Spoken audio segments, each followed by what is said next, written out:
የልቤ ጓደኛ የውስጤን አዋቂ ገበናዬን ሸፋኝ ሚስጥሬን ደባቂ ማናለኝ እንዳንተ ሚሆንልኝ እንደ ቀልድ ተራራቃችሁ ማለት ነው።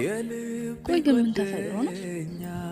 ውስጥ ያለውን ህመምና ብዙ ነገር ልነግራት ትፈልግ ነበር፣ ግን እሷን መረዳት እኔም ማስረዳት አልቻለም። ነገሮች እንዲሆናሉ ብዬ አላሰብኩም ነበር።